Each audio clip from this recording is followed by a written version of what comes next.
Abran sus Biblias en Juan capítulo 2, versículo 1.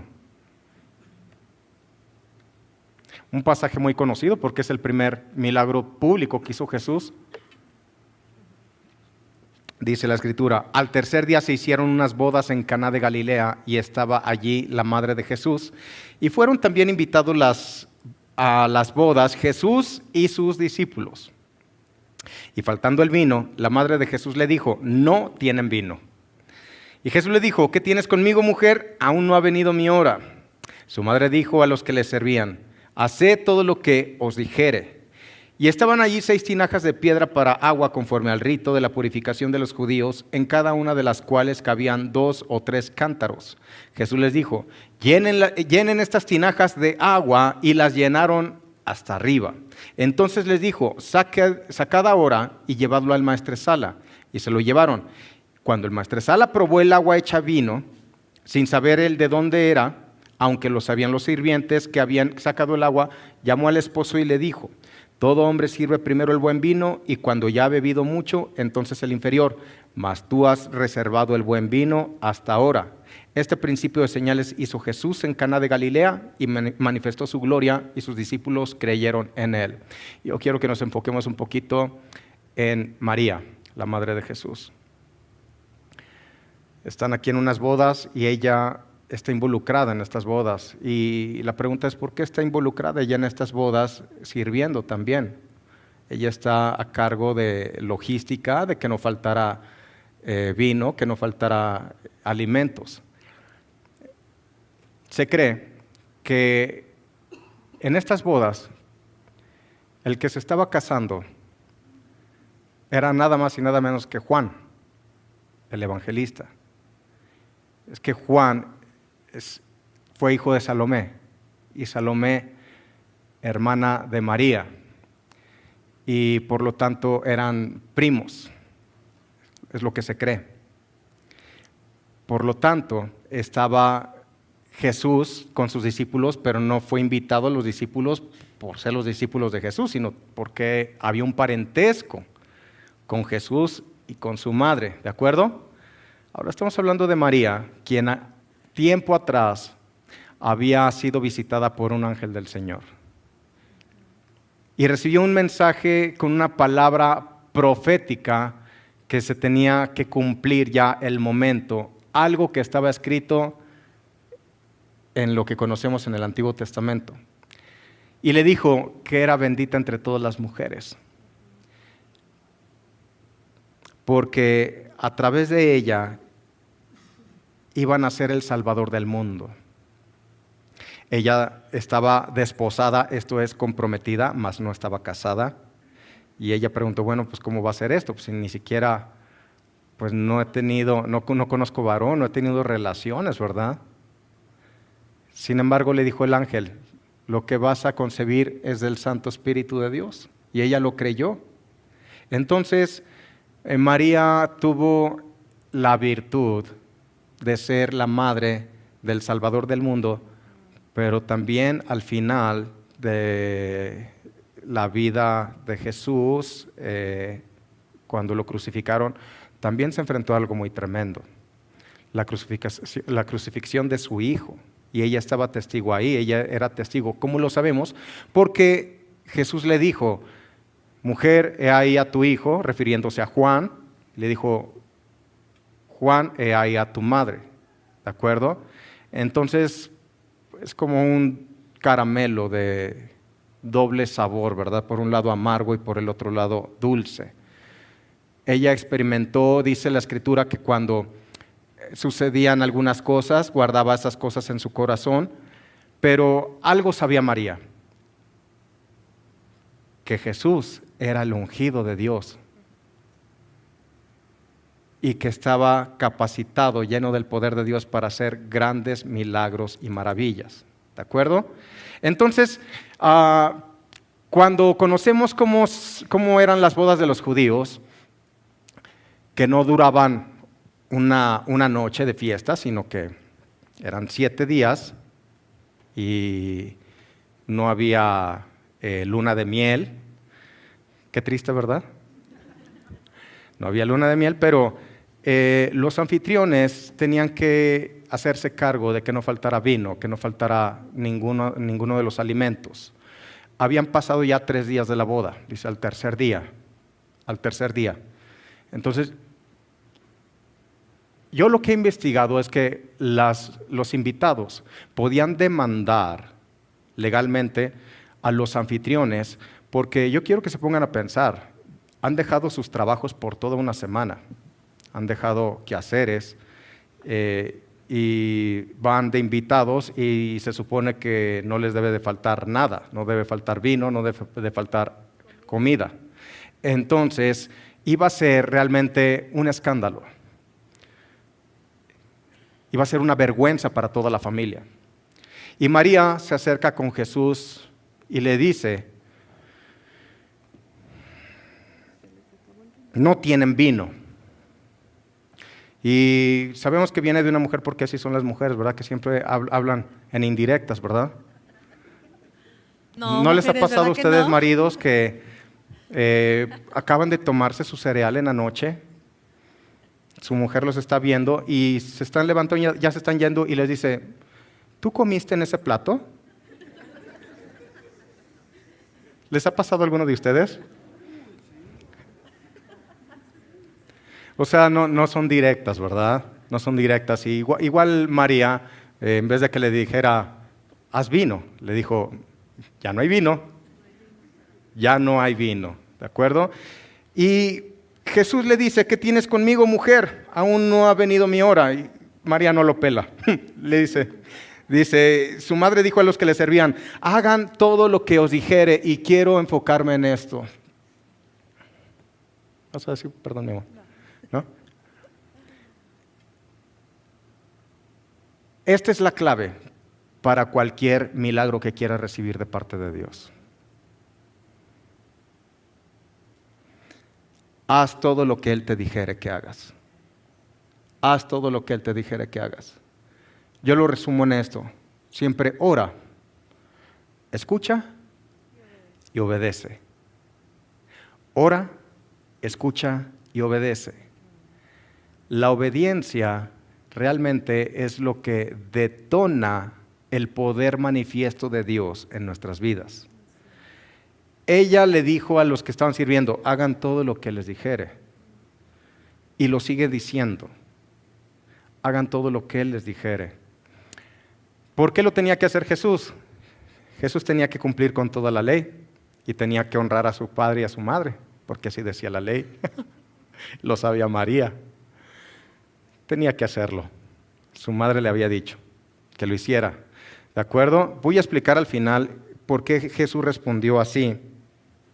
Aún que tienes conmigo, mujer, aún no ha venido mi hora. Si quieres hablar, me dices, mi amor.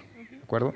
Dice el versículo 6, y estaban allí 6 tinajas de piedra para agua conforme al rito de la purificación de los judíos, en cada una de las cuales cabían 2 o 3 cántaros. Entonces no eran unas tinajas pequeñas, eran unas tinajas grandes. Y lo que hacían, esas tinajas estaban ahí, llenos de agua.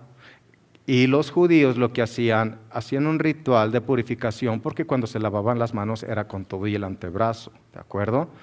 Esas tinajas representaban la religión muerta.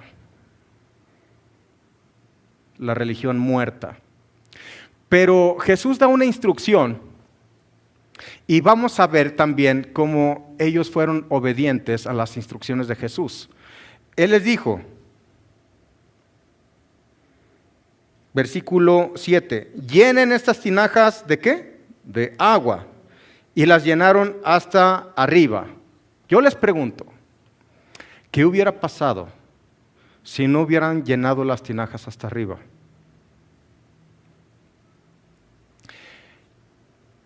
Porque cuando llenaron las tinajas hasta arriba, fue la misma cantidad de vino que se manifestó ahí. La obediencia consiste en realmente, de hecho la palabra obediencia, el vocablo griego significa escuchar con atención. Escuchar con atención. A veces fingimos que estamos obedeciendo, pero no es así. Hacemos lo que nosotros creemos, lo que más nos gusta, lo que más nos conviene, y no lo que nos dicen. Entonces obedecemos a medias. Y si se ponen a analizar en estos versículos, lo voy a leer nuevamente. Jesús les dijo: llenen estas tinajas hasta arriba, y las llenaron hasta arriba. Entonces les dijo Jesús: sacad ahora y llevarlo al maestresala. ¿Qué sacaron? ¿Vino o agua? Todavía era agua. Vean, y se lo llevaron. Cuando el maestresala probó el agua, ahora sí, ¿hecha qué? Vino. Hecha vino, sin saber él de dónde era, aunque lo sabían los sirvientes que habían sacado, ¿qué habían sacado? El agua. Llamó al esposo y le dijo: todo hombre sirve primero el buen vino, y cuando ya ha bebido mucho, entonces el inferior, mas tú has reservado el buen vino hasta ahora. Y estamos dando este ejemplo porque en la medida que nosotros somos obedientes y damos lo que Dios nos dice que dé, es en la medida que nosotros vamos a recibir. ¿Me explico? Miren, el agua que realmente ellos derramaron, el agua que ellos entregaron, es el agua que fue convertida en vino. Y esa agua que estaba a un lado, que solamente la tenían para lavarse, para purificarse, ahora se había convertido en el gozo de la fiesta. Y así es cuando la presencia de Dios está manifiesta, cuando hay obediencia. La presencia de Dios es manifiesta cuando hay obediencia, y esto es una exhortación, porque ¿cuántas veces Dios no nos ha dado una indicación de que nos despojemos, que demos, y no lo hacemos? Entonces estamos frenando que la manifestación de Dios sea palpable a todos nosotros. Podemos leer en Josué 1:8. Estudia constantemente, les voy a leer la nueva traducción viviente. Dice la palabra de Dios así: estudia constantemente este libro de instrucción. Medita en él de día y de noche para asegurarte de obedecer todo lo que ahí está escrito. Solo entonces harás prosperar tu camino y te irá bien en todo lo que hagas. Fíjate, cuando tú eres obediente y haces lo que Dios te manda, lo que Dios ha escrito aquí en su palabra, tienes todo garantizado. Dice: escucha con atención y haz todo lo que conforme aquí está escrito. Entonces, ¿qué dice? Todo es todo, todo te saldrá bien. Y te lo dice mi Dios es poderoso, y tenemos un Dios tan bueno. ¿Quién tiene un Dios bueno? ¿Tú tienes hijos? ¿Quién tiene hijos de aquí? Tú quieres lo mejor para tus hijos, ¿verdad? Así es nuestro Padre. Él siempre quiere lo mejor para nosotros. Él no quiere castigarnos, Él no quiere nada contrario a lo que sea su voluntad, que es buena, agradable y perfecta. Entonces, si Él quiere lo mejor para nosotros, ¿qué es lo que tenemos que hacer? Solamente ser obedientes a su palabra. Y cuando Él nos está hablando, cuando Él no, a lo mejor no lo vas a escuchar su voz aquí audible. No sé si alguien lo ha escuchado, pero yo no. Pero Él habla a tu espíritu. Dice que su espíritu se comunica a tu espíritu. Y entonces aquí se vuelve en pensamiento. Es Dios hablándote. Sé obediente cuando Dios te habla. Porque muchas veces decimos: ay, como que Dios me pidió que diera esto, pero pues a lo mejor no es Dios, es el diablo, ¿verdad? Que me está hablando que dé. El diablo nunca va a decir que des, porque Él no es dador, Él no es bueno. Dios sí es bueno. Tenemos un Padre poderoso que para Él, cualquier situación que ahorita estés cargando, cuando tú eres obediente a su palabra, nada es imposible para nuestro Dios. ¿Lo puedes creer? Cuando realmente somos obedientes, la obediencia es una consecuencia también de una comunión que tenemos con el Espíritu de Dios. Y nos da mucho gusto como pastores escuchar testimonios de nuestra gente, nuestros hermanos en Cristo, que han sido obedientes a la guianza del Espíritu y han han dado lo que el Espíritu les indica que den, pero ¿cómo les explico? Ustedes saben que Dios no se queda con nada. Lo que está probando Dios es el corazón. Está probando el corazón, y cuando nosotros somos obedientes y estamos caminando en esa obediencia y aprendemos a despojarnos, es porque realmente nos estamos negando a nosotros, a ser tercos, a querer llevar nuestra vida a nuestra manera y depender solamente de Él. Aún en circunstancias adversas, un error que yo veo constantemente es que cuando vienen tiempos difíciles, la gente que ha estado operando en generosidad frena y voltea y dice: es que la situación ahorita no está como que para que me despoje. Pero ese es un pensamiento mundano, ese no es un pensamiento de Dios, porque es en esos momentos donde más tenemos que aprender a despojarnos, y tenemos diferentes ejemplos. Yo les recuerdo que en Segunda de Reyes, recuerden que una mujer había quedado viuda y era de hecho familiar de una línea sacerdotal. Su esposo lo había dejado con muchas deudas. Se le aparece Eliseo y él le dice: declárame qué tienes en casa. Y ella dice: nada, porque esa es una mentira que siempre va a poner el enemigo. Siempre te va a hacer creer que no tienes nada de que puedas despojarte. Pero luego recapacitó y dijo: tengo una vasija de aceite. Entonces, ¿tenemos algo que dar siempre o no? Por supuesto que sí, siempre tenemos algo que dar. Y ella recibió una instrucción y le dijo: vas a conseguir vasijas, no pocas, y las van a traer las vasijas. Dice: y tú vas a vaciar de esa vasija que tienes de aceite, y cuando una vasija se haya llenado, la van a quitar y van a poner otra, van a quitarla y van a poner otra, van a quitarla y van a poner otra. Pero si se dan cuenta, la instrucción mencionaba esto: nunca dejes de dar. Llegó su hijo y le dijo: mamá, ya no hay más vasijas. Ella hizo esto y dice que el aceite cesó, ya no fluyó más. Y esto nos da una enseñanza, porque cuando escuchamos la voz del mundo que nos dice: ya no hay, entonces frenamos de dar. Y cuando frenamos de dar, deja de fluir. ¿Por qué? Porque en el dar, entendamos que es un principio bíblico. Dar trae como consecuencia que es como quitar un tapón para que permitas que el sistema que Dios tiene esté fluyendo. Cuando lo queremos hacer a nuestra manera, es como poner un tapón a ese conducto de bendición. Ponemos un tapón y decimos: no, es que yo lo quiero hacer a mi manera. Entonces, ¿qué es lo que sucede? Cuando lo queremos hacer a nuestra manera, caemos en arrogancia, porque entonces tú eres Dios para ti mismo, porque tú estás supliendo necesidades para ti mismo. Y si recordamos, el primer mandamiento es: no tendrás dioses ajenos delante de ti. Y a veces somos dioses para con nosotros mismos. Miren, una mentira del enemigo es: no le pidas a Dios. Eso es egoísmo. Y esa es una mentira. ¿Por qué? Porque Dios siempre quiere lo mejor para ti. Dios quiere verte bendecido en cualquier área de tu vida.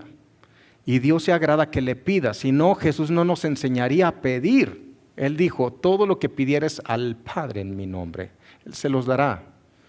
¿De acuerdo? Entonces, el enemigo ha querido poner esa mentira de que no, ¿cómo voy a estar pidiendo? ¿O por qué voy a tener una vida más cómoda? Y vienen a caer en un engaño y dicen: no, es que aquella doctrina de la prosperidad, ¿ya han escuchado eso? Realmente no hay tal doctrina de la prosperidad. La doctrina es una, es el Evangelio de Jesucristo, el cual quiere que tú seas prosperado en todas las cosas. Así de sencillo. Entonces dicen: no, es que no voy a caer en ello para que mi corazón no se desvíe. Y el enemigo les empieza a meter ese tipo de ideas a la cabeza, que terminan cayendo en una doctrina de pobreza. Y creen que entre más pobre, más agradables son delante de Dios, más piadosos. Y confunden pobreza con humildad. Y son cosas muy opuestas. La pobreza es carencia. La humildad tiene que ver con la postura del corazón. De hecho, la Escritura nos enseña en Proverbios que riquezas, honra y vida es la remuneración de Dios. No dice para los pobres, dice para los humildes. Porque solamente un corazón humilde puede soportar riquezas sin que pierda su visión de Jesucristo. ¿De acuerdo? Y quiero comentarles que para las personas que tienen poco, piensan que Jesús era pobre. Ese es el engaño que nos han hecho saber afuera, que Jesús cuando Él vino a la tierra, Él era pobre. Y porque dormía abajo de un árbol. Y no es cierto, que pobre tiene un tesorero. Judas era su tesorero. Y aún dice que Judas sustraía de lo que había ahí en la bolsa. Entonces, que no te engañen, Jesús no era pobre. La pobreza es un enemigo de Dios, porque el enemigo es el que quiere mantener a la gente pobre. Cuando Dios quiere que seas próspero, como dice en Juan, amado, yo deseo que tú tengas salud y que seas prosperado en todas las cosas, así como prospera tu alma. Entonces es alinearnos a la voluntad de Dios, alinearnos a su sistema, al gobierno de Dios y no alinearnos a lo que dice el mundo. Porque el mundo te va a decir, es que la situación está muy difícil y mira, no hay trabajo y mil cosas, ¿verdad? Entonces nosotros tenemos que ir en contra del mundo. No vamos conforme a la corriente del mundo. Tú eres diferente, tú eres un hijo de Dios. Tú estás conociendo aquí todas las promesas de nuestro Padre Celestial, es que Él es un Padre rico y Dios quiere que tú estés bien y tú estés viviendo con prosperidad. Entonces, contracorriente, no escuches lo que dice el mundo. Al contrario, tú eres luz del mundo y sal de la tierra, dice la palabra. Entonces, que la gente vea en tu vida esas cosas diferentes, la manifestación de Dios en ti. Entonces, cuando la gente vea eso en ti, te va a preguntar, ¿qué haces? ¿A dónde vas? ¿Qué escuchas? Y es momento para hablarles de esta verdad poderosa, que Dios es el único que puede sacar a las personas de cualquier situación. Puede ser de economía, puede ser de salud, de la que me hables, problemas en sus matrimonios, de la que me hables. Dios es poderoso para sacarlos. Esta palabra dice que es viva y eficaz. Está viva esta palabra y es eficaz para cualquier problema, siempre y cuando tú la hables, tú la creas y detones ese poder de Dios en ti. ¿Todos creemos en la palabra? ¿Todos creemos en Dios? ¿Que tenemos un Dios todopoderoso? Entonces es momento de nosotros no conformar, por eso dice en Romanos 12:2, no te conformes a este siglo o no te conformes a este mundo, sino transfórmate por la renovación de tu entendimiento. Solo así vas a poder comprobar que la voluntad de Dios es buena, agradable y perfecta. Amén.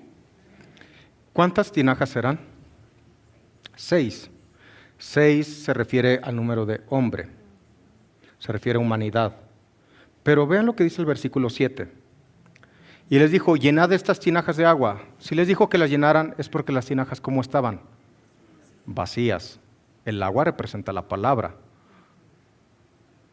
Y esas tinajas representaban al hombre. El hombre tiene que ser primeramente lleno con su palabra. Pero una vez que permite ser lleno con su palabra, se convierte en vino. Y el vino representa el gozo del Espíritu Santo en nuestras vidas. ¿Lo puedes entender?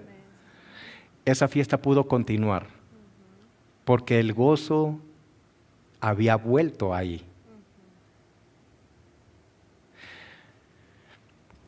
Cuando dice la Escritura, deleítate en el Señor y Él te concederá las peticiones de tu corazón. Si se los pudiera parafrasear, diría, sé obediente al Señor y Él te dará gozo y más allá de lo que tú puedas pedir o imaginar. Entonces, lo que les queremos transmitir en esta noche es lo siguiente. queremos seguir escuchando testimonio de gente que ha operado en base a obediencia, que cuando Dios les dice, despójate y da, quiero que con toda sinceridad levanten la mano las personas cuando el Espíritu les indica, saca tanto dinero de tu bolsillo, de tu cartera y dáselo a tal persona. ¿Les ha pasado? Levanten, si les ha pasado, levántela ahí bien. Volteen a ver, no bajen las manos. ¿No se les hace extraño que seamos tantas personas? ¿Habíamos preguntado en alguna ocasión esto aquí en la congregación? No. Pero el mismo Espíritu, así como les habla a ustedes, nos habla a nosotros. Y cuando somos obedientes, hay un gozo. Y realmente disfrutar o deleitarse en el Señor es en base a obediencia. Y es divertido cuando nosotros somos obedientes. ¿Por qué? Porque vemos cosas sorprendentes que pasan. No damos para ver qué recibimos, porque entonces estaríamos cayendo en codicia, ¿verdad? Damos por obediencia. Pero cuando hemos hecho eso, ¿no les ha producido gozo el ver los rostros de las personas que dicen, wow, no me lo esperaba, o gracias, y que le dice simplemente, esto es de parte de Dios, Dios te manda esto? ¿No es un gozo ver lo que produce el Espíritu y te das cuenta que realmente fue una guianza del Espíritu de Dios? Y cuando aprendemos a despojarnos y a dar más allá del diezmo, más allá, porque es realmente cuando se empieza a dar, porque diezmar solamente es regresarle a Dios lo que le pertenece. Dar tiene que ver con ofrendar. Y cuando nos empezamos a despojar y empezamos a ver esas cosas maravillosas, entonces te puedes acercar con gente cuando vive en base a obediencia, en base a la guianza del Espíritu Santo, testimonio tras testimonio, tras testimonio, tras testimonio. Toda su vida es un testimonio. Es gente que hasta es agradable para platicar con ellas porque ya estás expectante de ahora qué testimonio te va a platicar, porque es gente que está conectada con Dios y está viviendo en obediencia. Y es que se piensa que solamente la gente de dinero es la que se tiene que despojar, pero Dios no hace acepción de personas. ¿Me explico? Dios no ve la cantidad, Dios lo que ve es el corazón. Sigue, mi amor. Cuando tú eres obediente, no importa, por ejemplo, una persona puede ganar 1,000 pesos, ¿cuánto es su diezmo? 100 pesos. Y otra persona puede ganar 10,000, su diezmo, ¿cuánto es? 1,000. Entonces, ¿quién da más? Dan lo mismo. ¿Por qué? Porque es el 10% de lo que están ganando. Entonces, Dios lo que ve es tu corazón. Que tengas un corazón generoso conforme al de Él. Él es el que nos puso el ejemplo más grande. En Juan 3:16 dice, de tal manera amó Dios al mundo que dio una ofrenda tremenda, una ofrenda extravagante, la vida de su Hijo, su único Hijo, y la derramó por nosotros. Yo me pongo a pensar en la postura de Jesús y Él está esperando que cuando tengas un pan, le des la primera parte. ¿Y por qué lo está esperando Jesús? Porque es el único que tiene la capacidad de dártelo multiplicado, de regresártelo multiplicado. Pero ¿qué es lo que sucede? Decimos, es que es lo único que tengo. Y si no nos despojamos de ello, ese pedazo de pan es lo que nos da nuestra seguridad. Y no nos queremos despojar. Entonces Jesús dice, ¿por qué no me lo dan? Si yo lo puedo multiplicar. Por eso Jesús contesta, ¿qué tienes conmigo, mujer? Aún no ha venido mi hora. Los eruditos, los teólogos, descifran lo siguiente. Lo que estaba diciendo Jesús es, todavía ellos no reconocen quién soy yo y lo que puedo hacer en sus vidas. todavía no permiten que yo opere en sus vidas. En realidad es lo que está diciendo Jesús. Por eso dice que este principio de señales no lo marca como un milagro, sino un principio de señal, porque era una señal profética de quién era Jesús. Y el primer milagro público que hizo Jesús no fue resucitar a un muerto, ni sanar a un enfermo. El primer milagro público que hizo Jesús es salvar de la vergüenza a una familia, a un matrimonio que acababa de iniciar, porque se iban a meter en un problema tremendo, porque era el tercer día apenas y el vino se había acabado. ¿Me explico? Cuando nosotros tenemos ese corazón y empezamos realmente, los que han dejado de hacerlo, recordemos que todo lo que tenemos y lo que hemos tenido es todo de parte de Dios. Nadie puede decir que se ha enriquecido por su propia mano, porque así dicen las Escrituras, porque Él es el que nos da el poder de hacer riquezas. Entonces todo lo que tenemos es por la gracia de Dios. Pero cuando nosotros aprendemos a despojarnos, entonces realmente vamos a vivir esa vida donde vamos a deleitarnos en Él y Él va a cumplir las peticiones de nuestro corazón. Mire, Dios no tiene problema con que le pida cosas materiales. Dios da las cosas materiales y las espirituales. Y a veces tenemos ganas de tener algo, un carro de tales características o X. Pero cuando uno es obediente al Señor y uno aprende a despojarse de lo que tiene, luego vienen cosas más grandes de las que nosotros imaginamos, cuando lo hacemos con el corazón correcto. Dar por obediencia.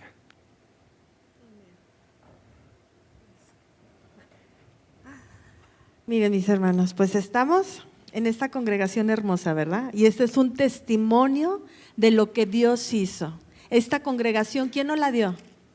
Dios nos la dio. Y de una manera sobrenatural. Y nosotros estamos confiando en la nueva congregación. También nos la va a dar de una manera sobrenatural como Él es. Si Él pone la visión, pone también la provisión. Y yo les comentaba cuando dimos la plática de Corea, aquí no va a caber el 10% de Aguascalientes, ¿verdad? Necesitamos una congregación muy grande, muy grande. Y sabemos que aquí hay corazones dadores alegres, porque esto es un trabajo en equipo. Un trabajo en equipo, empezamos por el terreno, empezamos después por la construcción, pero sabemos que mi Dios, si es un sueño de Dios, pues es un sueño de nosotros también. Y el sueño de nosotros es el mismo de Jesucristo.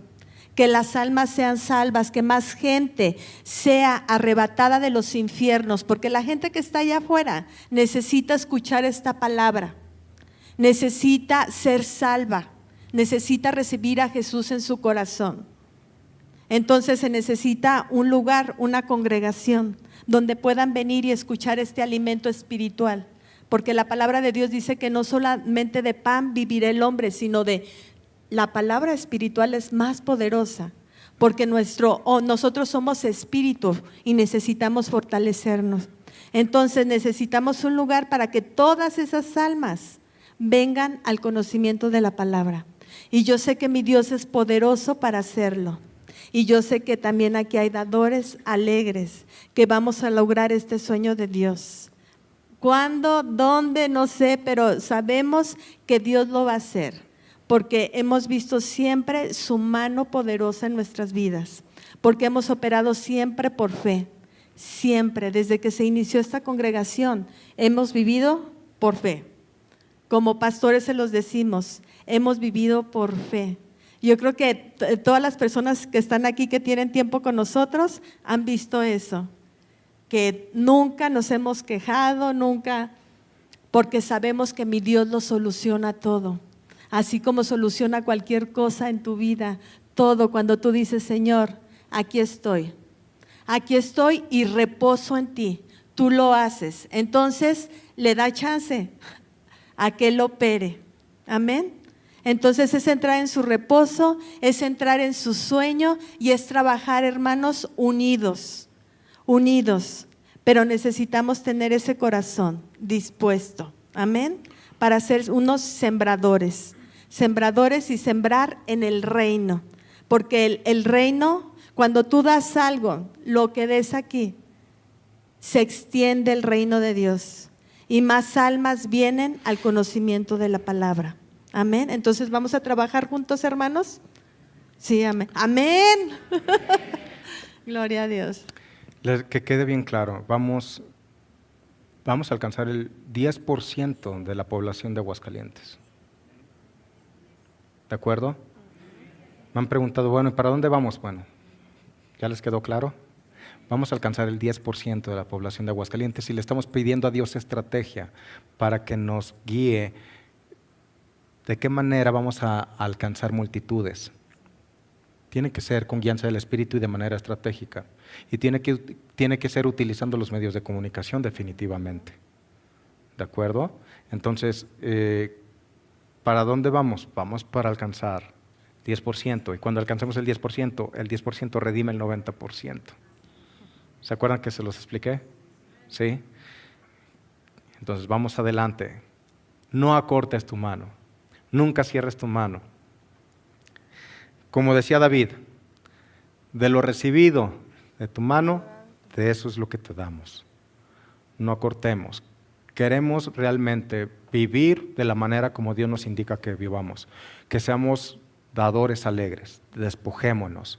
No por emociones, por guianza del Espíritu de Dios. Aprenda a preguntarle al Espíritu de Dios. Sea obediente. Ore, escuche y obedezca. Yeah.